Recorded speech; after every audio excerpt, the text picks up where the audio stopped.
All right, let's jump into this deep dive. We're taking a look at Dave Rubin's Don't Burn This book, Thinking for Yourself in an Age of Unreason. You wanted to really get into it, and we're here to help you do just that. We're going to pull out the most insightful stuff, maybe even uncover a few surprises along the way. Yeah, this book, it's really speaking to people who are feeling a little bit politically lost, that Yeah. feeling of being disillusioned with the left, but not really fitting in with the right either. Right, right. Rubin calls it walking between worlds, and that's who this book is aimed at, people who feel that way. So before we go chapter by chapter, can you give us a super quick, who is Dave Rubin? Why did he write this thing?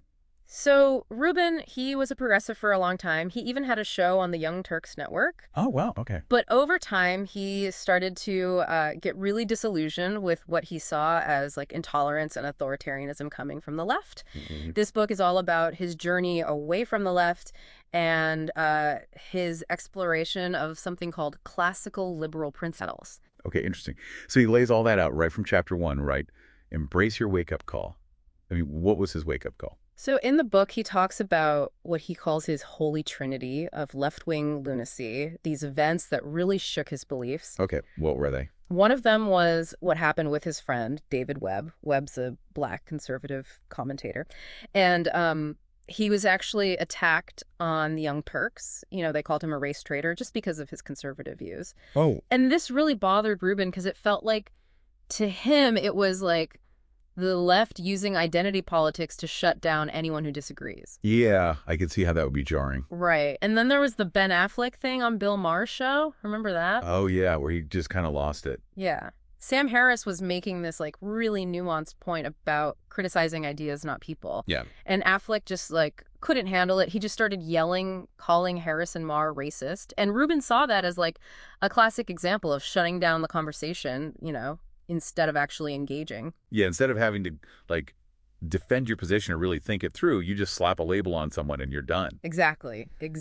So what was the third part of this trinity? The Charlie Hebdo attack. Oh, wow, yeah. Where those cartoonists were murdered for, depicting the Prophet Muhammad. Yeah, horrific. And instead of just condemning it outright, Rubin felt like a lot of people on the left were more focused on whether the cartoons were offensive or not.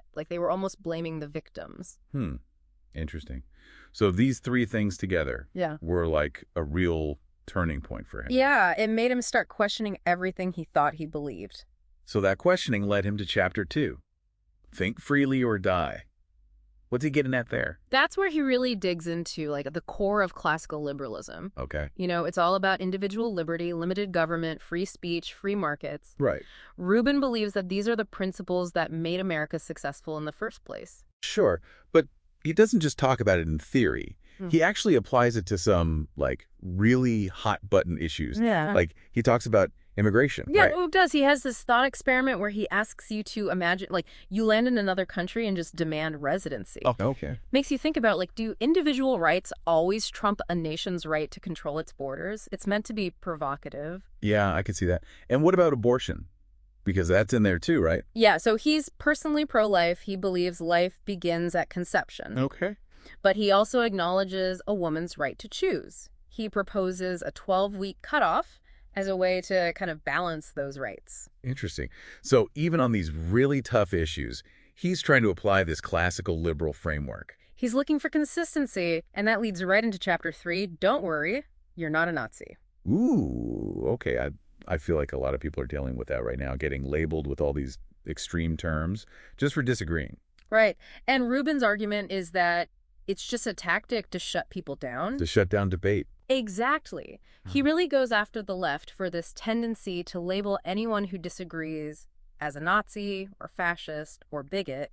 He sees it as intellectual bullying. And he's been on the receiving end of that himself, hasn't he? Oh, yeah. Just for expressing his views. And he points out, the irony of it, because sometimes the people doing the labeling are actually advocating for policies that are more aligned with actual fascism. Right. So this chapter is kind of hey, it's okay to think for yourself. Yeah, don't let them silence you. Don't be afraid to speak up. And then he gets into debunking some of these big narratives that are out there, right? Yeah, chapters 4 through 7 are all about fact-checking the narrative. Okay. He goes deep into the data to challenge claims about racism, sexism, gun control, all the hot button stuff.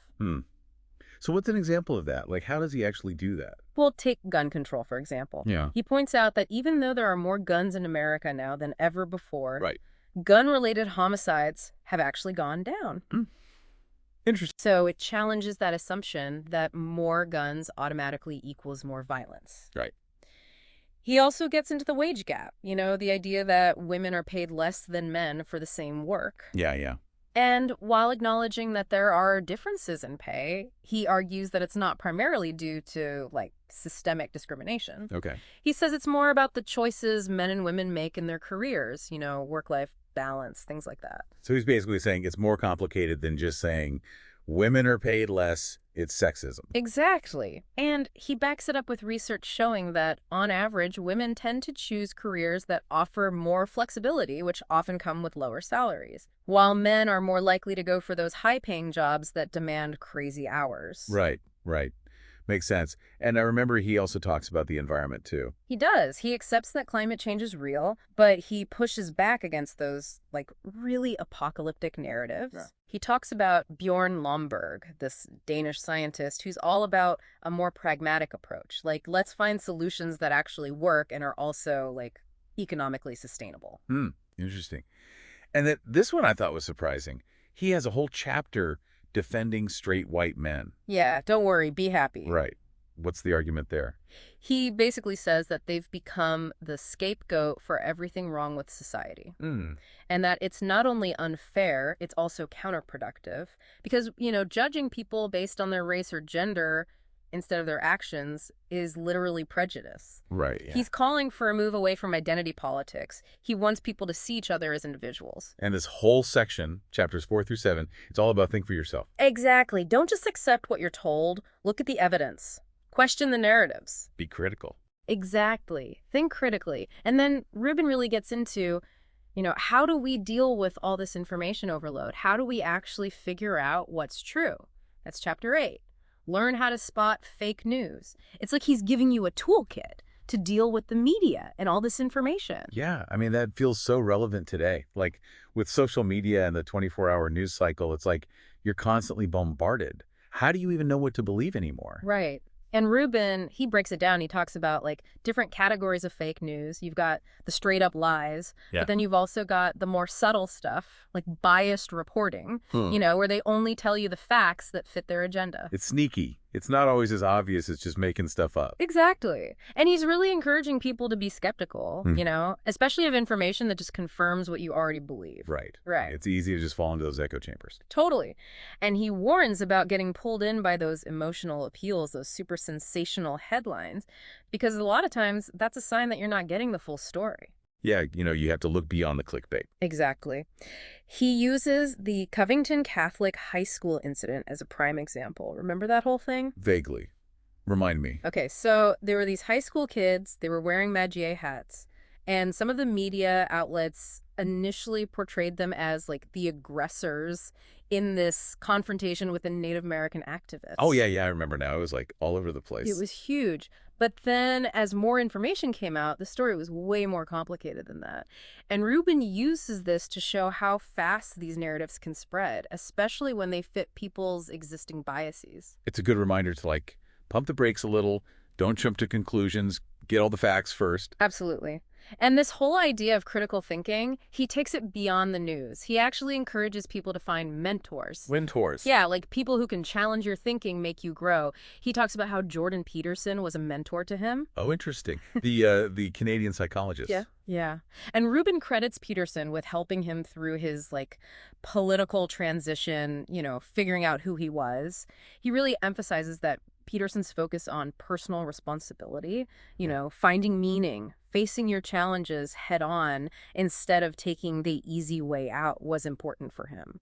I like that it's not just about blindly following someone else. Right. It's about finding people who can push you, make you think harder. And maybe help you see things from a different angle. Yeah, that makes sense. Didn't he also talk about some specific advice that Peterson gave him? Yeah, he talks about this one piece of advice.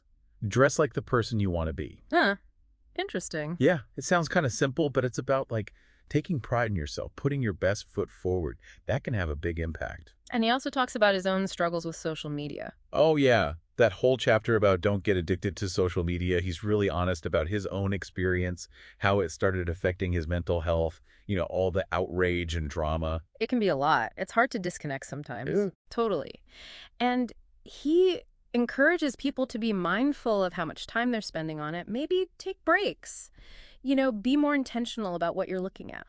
It's about protecting yourself, really, recognizing that the online world isn't always a healthy place. Exactly. You have to create boundaries. And then there's this whole section on religious stories that I found really fascinating. Really? I wouldn't have expected that from Rubin. I know, right?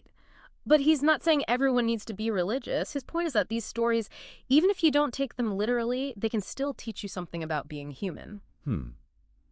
I mean, they've been around for so long, there must be something to them. Exactly. They deal with these timeless themes, good and evil, meaning and purpose. Rubin's saying that engaging with these stories, even just intellectually, can be really enriching. That makes sense. And he's even open about how, he visited all these holy sites hoping to have some kind of spiritual awakening, but it didn't really happen. It wasn't until he started, really digging into the meaning behind the stories that he started to appreciate them. So it's about going deeper than the surface level. Exactly. And that leads into a really important part of the book, which is his defense of America. Defense of America. How so? He pushes back against this idea that America is this, inherently bad, oppressive country. Okay. I mean, it's definitely got its problems, but... Right. No country's perfect. No. But he argues that America is still the best example of freedom and opportunity that we've got. He points to our history, right? Yeah. Our commitment to individual liberty and limited government, and all the progress we've made. Exactly. And he contrasts that with other countries, where they don't have those same freedoms. It's a good reminder to not take what we have for granted. Totally. And get this, he actually says that America's strength lies in its diversity. Interesting. How does he see that? He says it's not a melting pot, it's more like a mosaic, where each piece is unique, but they all come together to make something bigger and more beautiful. I like that analogy. And that kind of goes against this whole identity politics thing, right? Totally. He sees identity politics as divisive, pitting people against each other based on their race or gender. He wants to go back to a more individualistic approach. Judge people on their character, not their group affiliation. Right. Treat everyone as individuals. And he also takes on this idea of white privilege. He acknowledges that racism exists, but he doesn't think it's this all-powerful force that determines everything. So he's not denying that racism is real, but... He's saying it's not the only factor. He actually points out that white people, like everyone else, face challenges and disadvantages. And he argues that success in America is more about things like hard work, education, personal responsibility, not just the color of your skin. And he uses his own family story to illustrate this point, right? Yeah, his family were Jewish immigrants. They came here with nothing, fleeing poverty and persecution in Eastern Europe. And they built a good life for themselves through hard work and determination. Classic American dream story. It's a testament to the power of individual initiative. Exactly. And he compares that to people who are living under oppressive regimes where they don't have those same opportunities. So it's a reminder that freedom isn't free, and we should be grateful for what we have. And fight for those who don't have it. And that leads to a central point he makes, which is that we've become too focused on our grievances, on feeling like victims. Okay. And he sees that as a problem. He thinks it's disempowering. It keeps us from taking responsibility for our own lives and from working together to make things better.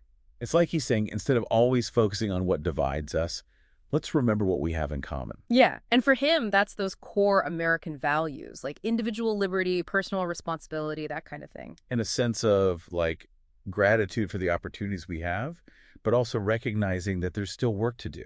Exactly. It's not about being blind to the problems, but it's about having a more balanced perspective. Thank you for listening to Rambling Dan Rowe's Deep Dive Book Reviews.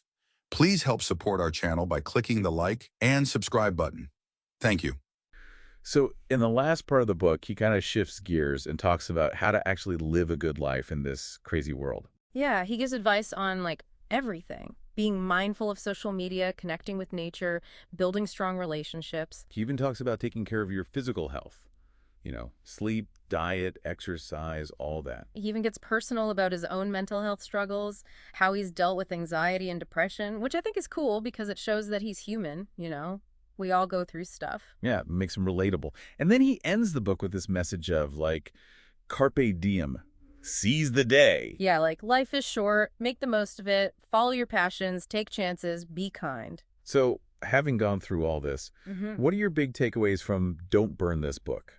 I think it's a book that really makes you think. It challenges you to question things, to not just accept the easy answers. And it's definitely sparked a lot of conversation, hasn't Oh, it? yeah.